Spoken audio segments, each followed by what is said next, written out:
Assalamualaikum warahmatullahi wabarakatuh. Selamat sore dan selamat datang di podcast Rumah BUMN Balikpapan. Kembali lagi bersama saya Andika Ridho, dan sore hari ini kita kedatangan tamu yang luar biasa, gue star nasional. Ya ini Kak Sultan. Kak Sultan boleh perkenalkan diri dulu ke teman-teman yang. Terima kasih Bang Ridho, salam kenal untuk pemirsa ya. Pemirsa Rumah BUMN Channel, salam kenal, saya Sultan Nurhidayatullah, biasa dipanggil Kang Sultan, Bang Sultan.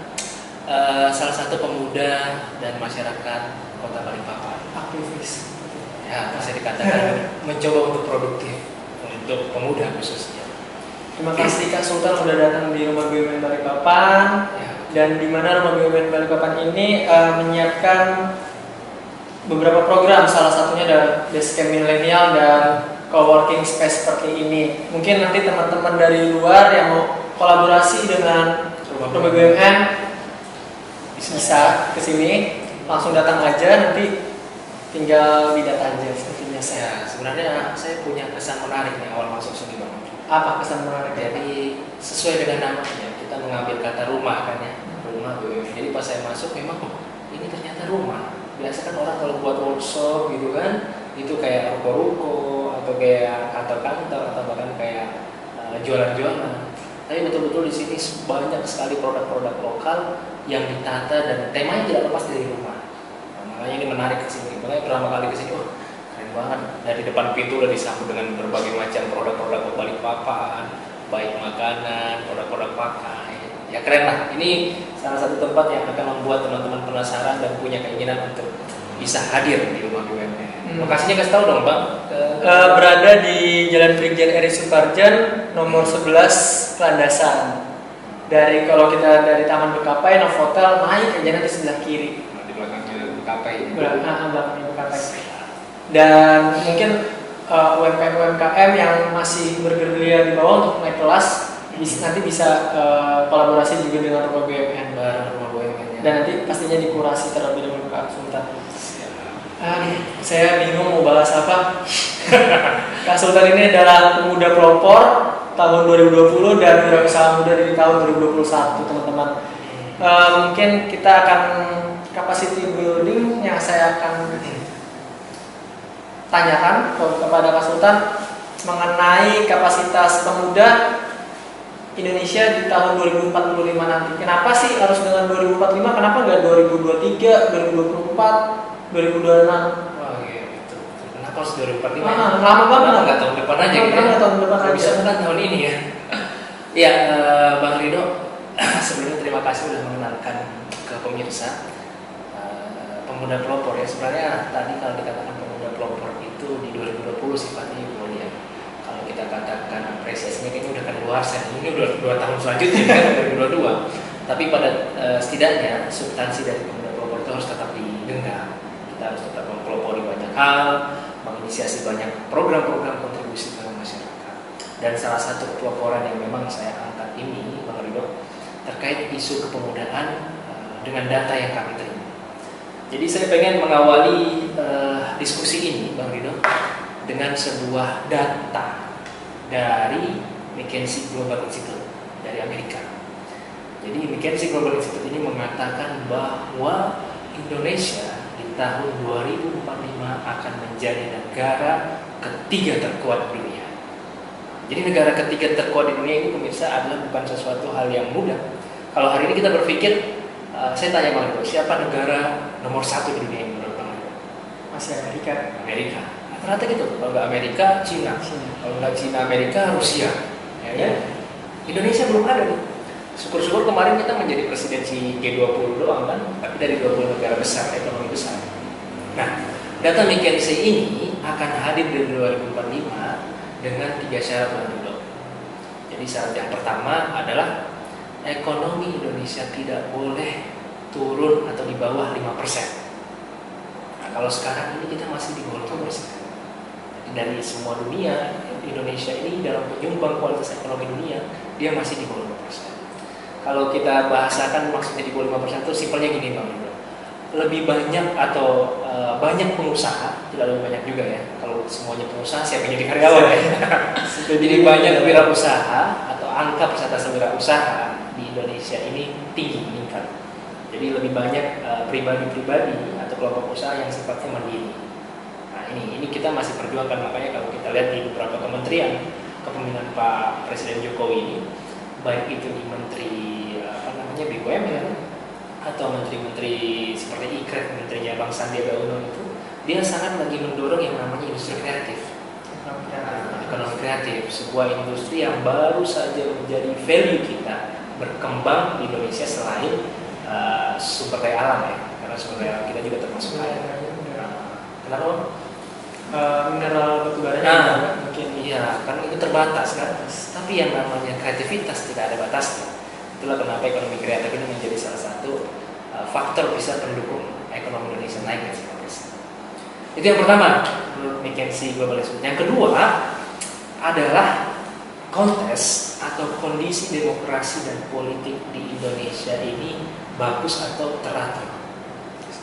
Belum. Nah, sejauh ini belum. Kita lihat bagaimana perpecahan perpolitikan, perpecahan demokrasi, bahkan ada beberapa masyarakat yang belum pro terhadap demokrasi. Nah, maksudnya gimana nih teratur antara demokrasi dan perpolitikan Indonesia? Simpelnya kita ini dalam menentukan kepemimpinan, dalam menentukan sistem-sistem negara itu musyawarahnya tidak baperan. Sejauh ini kita kalau lihat, ini menurut saya ya, saya tidak menjudge bahwa ini pasti, tapi kalau menurut saya pribadi, banyak manusia Indonesia ini yang cenderung menggunakan banyak perasaan dalam berlogika politik. Makanya terkadang yang bersaing politik si A, yang kena dampaknya itu B, C sampai Z. Anggaplah ada dua orang yang bersaing politik, tapi di bawah-bawahnya atau di akar rumputnya bersaing sampai sangat sudah kayak bukan keluarga lagi. Banyak terjadi di tengah masyarakat kita. Itu yang kedua. Yang tidak kalah penting ini yang ketiga, dan ini akan menjadi salah satu fokusan utama kita kayaknya Bang Rido sore ini. Jadi yang ketiga ini adalah untuk bisa menjadikan Indonesia ini kekuatan ketiga negara besar dunia adalah pemudanya harus memiliki produktivitas yang sangat-sangat tinggi. Pemuda di sini kalau kita sesuaikan dengan undang-undang di Indonesia ini kan dari usia 17 sampai 30 tahun ya. Jadi kalau ada yang usianya 40 ke atas mengaku pemuda, nah ini perlu dipertanyakan.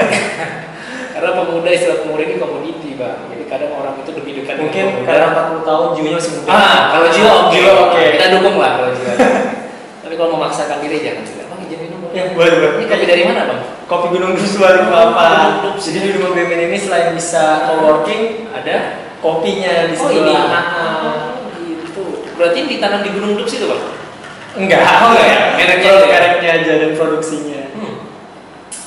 Dingin Bang ya? Ada sebatunya. Yang penting nggak dingin satunya dia. Iya, siap. Sama tadi Bang, yang ketiga. Yang ketiga. Nah, yang ketiga ini produktivitas pemuda. Sebenarnya ukurannya simpel. Kondisi pemuda hari ini, atau kita cukup nilai lokal kita nih, bahas Indonesia di 2045, maka kita juga akan membahas Balikpapan. Saya mengutip perkataan wali kota kita sekarang, Bapak Haji Rahmat Masud. Balikpapan ini adalah warnanya Indonesia. Kenapa bisa dibilang warna? Ini kan perkataannya Pak Haji Rahmat. Gimana kalau telepon dulu gitu? Jadi kalau saya ambil kesimpulan Pak Haji Rahmat Masud itu kenapa jadi warna? Karena perbedaan suku, perbedaan pandangan, kemudian salah satu pusat ekonomi kita juga ada itu di Kalimantan Timur. Itulah kenapa Pak Haji Rahmat mengatakan dengan perbedaan-perbedaan ini kita berwarna, warnanya Indonesia. Makanya kita coba ambil kesimpulan, ambil nilainya Balikpapan aja gimana pemudanya. Pemuda Balikpapan ini saya baru dapat data kemarin, baru 2 hari yang lalu saya diskusi sama pembentuk Grand Design Dinas Kepemudaan Kota Balikpapan, itu dari peneliti di Universitas Brawijaya. Dari hasil analisa di 2018 itu pemuda Balikpapan khususnya perempuan, 50% perempuan usia 18 sampai 15 tahun hamil, sudah hamil. Bayangkan usia 18 sampai 15 tahun sudah hamil. Terbalik kan 15 sampai 18. Ya, 15 sampai 18. Intinya 18, ya 15 sampai 18. Udah hamil. Pertanyaan ini udah nikah atau belum kan ya? Ya. Syukur-syukur udah nikah, tapi alhamdulillah 4% diantaranya nikah. Kalau 4% diantaranya nikah berarti 96% di luar nikah. Pemuda Balikpapan, pemudi. Berarti ada sebuah pergaulan yang mengarah kepada negativisme dalam konsep sosial mereka. Nah, ini kan dari sini kita tergambarkan berarti ada masalah besar di pemuda kita. Nah, apa konsep yang menjadi solusinya? Solusinya adalah pertama kita harus menerima oke, manusia itu fitrahnya tempatnya dosa lah ya. Tapi tugas kita ini meminimalisir kemaksiatan itu, meminimalisir negativisme itu dengan cara menggiring mereka kepada produktivitas yang baik, positif. Kalau kita lihat usia 18 sampai 15 tahun, 15 sampai 18 tahun hari kan generasi Z ya, yang dia kelahiran 96 sampai 2007 2008 kalau tidak salah ya. Berarti generasi Z kita ini sedang bermasalah. Padahal di dalam data terbaru ini mereka mayoritas dibanding generasi saya. Kalau saya ini kan ini apa bang ya? Iya. Kalau Bang Rido Z, ya kan? Kita beda tipis. Saya di ujungnya nih, 95 kan. Kalau saya lahir di 96, saya masuk Z ini. Nah, kita beda tipis. Dibanding generasi saya, generasinya Bang Rido lebih banyak. Kalau dalam konsep dominasi, yang mayoritas mereka lah yang mengarahkan bangsa. Sekarang generasi Z ini mayoritas. Maka ujung tombak bangsa ini pada mereka, pada generasinya Bang Rido. Oke. Begitu. Kapabilitas dan kredibilitas pemuda menurut konsultan di Balikpapan sejauh ini seperti apa? Ya, ngeri memang bahasanya Bang. Kapabilitas dan kredibilitas. Iya, karena kita lihat Najwa Shihab kayaknya. Kita lihat pemuda sekarang kan asiknya lebih ke game online apa segala macam. Ya. Produktivitasnya malah di situ. Sebenarnya kita tidak boleh menafikan bahwa yang namanya game online atau mungkin ngopi-ngopi nongkrong anak muda, nongkrong mereka yang mungkin terkadang kalau di kafe dia ngumpul, menggibah atau main punah, itu bukan berarti tidak boleh. Jadi jangan kita bermindset menolak zaman mereka. Jadi untuk menjadi solusi dalam sebuah zaman kita harus masuk ke arus mereka. Jangan sebagai batu atau sampah yang membuat itu terbendung dan menjadi banjir. Itu kan jadi masalah yang akan menumpuk. Nah, terkadang pola pikir kita kepada mereka itu menolak itu. Game online itu buruk, tidak boleh sama sekali. Nongkrong di kafe itu buruk, nggak boleh sama sekali. Berteman dengan si A, si B, salah circle itu buruk, nggak boleh sama sekali. Nggak boleh sama sekali ini yang bermasalah. Tidak bisa disamaratakan dengan zaman Siti Nurbaya. Beda. Siti Nurbaya, saya pun belum lahir yang sangat-sangat keras itu. Nah itu kita tidak boleh menolak. Maka solusinya adalah tetap mengikuti arus mereka, tetap memfasilitasi zaman mereka, tapi juga kita menjadi arus yang mengubah arus mereka. Ibarat arus sungai nih bang ya. Ini arus sungai turun ke sini air terjun, ya kan? Kita anggap air terjun ini negatif, maksudnya air terjun ini jatuh dan hancur. Nah, kita ikutin arus, arahkan arus itu ke kiri, yang tidak masuk ke air terjun. Cari mungkin dia keling-keling dulu kemana, begitu. Jadi ikut arus, tidak membendung zaman mereka. Contoh begini. Kalau di Balikpapan ini Bang Rido ada sangat banyak komunitas yang berdiri, entah itu di bidang pendidikan, lingkungan, bahkan dalam bidang wirausaha. Bahkan kalau sekarang saya lihat ini komunitas wirausaha pemuda itu banyak banget di Balikpapan. Ada himpunan HIPMI, ya kan? Ada Ekraf, ada Ekraf, ada FKP Forum Pengusaha Pemuda, ada juga pengusaha muda yang Bang Taufik itu. Banyak pokoknya. Kalau KKPB lain usaha, cuma bidangnya yang menaungi. Dari banyak itu kan, mereka kalau anak-anak komunitas itu nongkrong, ngumpul, main Uno juga. Ya kan? Kadang mereka yang mungkin pemain Mobile Legends, main Mobile Legends juga. Tapi di tengah permainan mereka, di tengah dia berinteraksi dengan zaman mereka, kita seludupkan, ayo kita bahas, ayo kita produktif dalam rangka, ayo kita berbicara dalam rangka. Jadi kita mengikuti arus-arus mereka. Seperti itu sih. Jadi tidak menolak lah zaman mereka. Selama ini Kak Sultan mengikuti kegiatan-kegiatan dari pemerintah. Sejauh ini menurut Kak Sultan pemerintah itu udah menggandeng anak muda nggak untuk menuju Indonesia 2045? Kalau kita ukur menuju Indonesia 2045 secara realistis, dan pemerintah apa nih? Pusat dan kota. Kita coba bahas kota dulu kali biar lebih enak di logika kan. Karena saya lebih tenggelam di tingkat daerah, di tingkat kota. Jadi kalau kita lihat dari program-program pemerintah, khususnya bidang-bidang atau pemerintah yang mengurus kepemudaan ini, secara kebijakan memang terfasilitasi. Jadi kebijakan bahwa pemuda itu usianya segini, kemudian anggaran untuk agenda-agenda pemuda ini ada, kemudian fasilitasi untuk wirausaha-wirausaha muda memang ada. Cuma terkadang adalah bagaimanapun pemerintah ini tetap harus dibantu. Kita sebagai pemuda tidak boleh juga menjadi orang yang menunggu bola. Inisiatif. Harus inisiatif. Jadi kan kalau kita lihat satu dinas itu kan belum tentu muda semua nih kan. Iya. Zaman berbeda sudah. Kalau sudah zaman berbeda, gaya komunikasi berbeda, pemilihan bahasa berbeda, cara pandang berbeda. Maka perlu yang namanya kepanjangan tangan, yang mana menghubungkan antara pemerintah ini dengan pemuda. Inilah tugas komunitas-komunitas, inilah tugas pemuda-pemuda berpikir. Yang mana contohnya saya dan teman-teman itu juga terkadang menjadi salah satu kepanjangan tangan dari dinas pemuda kepada anak-anak muda. Oh, dinas itu ada loh program seperti ini.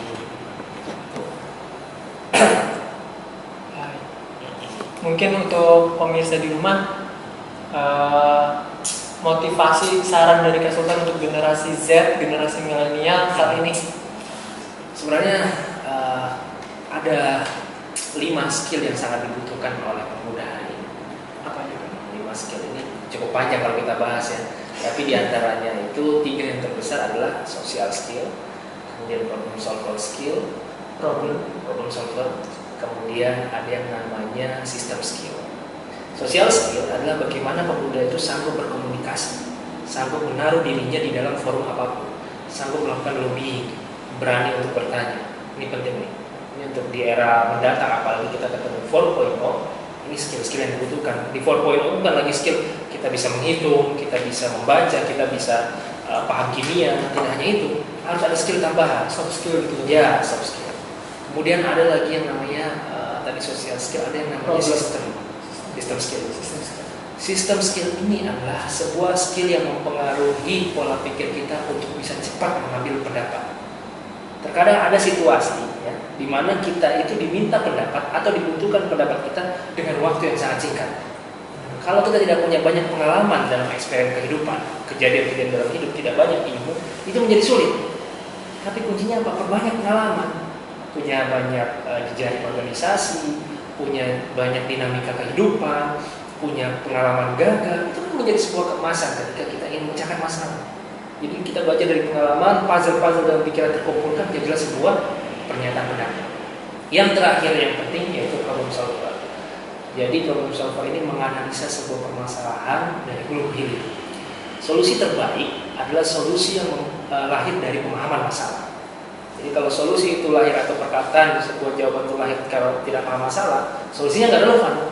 Tapi kalau dia tahu, oh ternyata masalahnya karena ini, kemudian dilakukan seperti ini, kemudian terjadilah seperti ini, kemudian dia beri solusi, problem solver. Dan solusi seorang problem solver itu dia pakai plan, tidak mentok. Jadi ada misalnya plan A, plan B, plan C, sehingga selalu ada ide-ide untuk menyelesaikan masalah. Itu 3 di antara 5 yang dibutuhkan skill pemuda ke depan. Selain itu juga ada yang namanya, kita mungkin sudah sering dengar terkait critical and creative thinking, ya kan? Pemuda itu harus punya jiwa kritis, pikiran-pikiran yang membentuk kritisasi dalam pikirannya, yaitu bagaimana dia memiliki nyali bertanya, berpikir mendalam. Begitu juga dia harus punya kreativitas. Kalau pemuda hanya kritis tapi tidak kreatif, akhirnya jadi orang yang suka ngomong doang, suka kritik doang, ya kan? Apa sih seperti itu? Ya, pokoknya ngomong doang. Ini nggak boleh, ini, tapi nggak tahu hasilnya. Begitu juga sebaliknya, kalau misalnya dia kreatif tapi tidak kritis, akhirnya setiap solusi yang dia lakukan, yang dia keluarkan itu tidak relevan karena tidak berdasarkan analisa yang mendalam. Yang kita butuhkan itu pemuda yang kreatif dan kritis. Dia sudah mengkritisi, menganalisa yang mendalam, bertanya yang sangat luas, mendalami sebuah permasalahan, tambah lagi dia kreatif untuk memecahkan masalah, memiliki gagasan-gagasan solusi setelah dia mengkritisi tentang masalah. Betul sekali. Terima kasih Kak Sultan telah datang ke podcast Rumah BUMN. Sama-sama. Dan untuk teman-teman juga terima kasih sudah menonton dan mendengarkan podcast di sore hari ini. Jika teman-teman ada yang ingin ditanyakan, nanti bisa langsung datang ke Rumah BUMN ataupun direct messenger di @rumahbumn.balikpapan. Sekian dari saya, apabila terdapat salah kata, wabillahi taufiq wal hidayah. Wassalamualaikum warahmatullahi wabarakatuh. Dadah.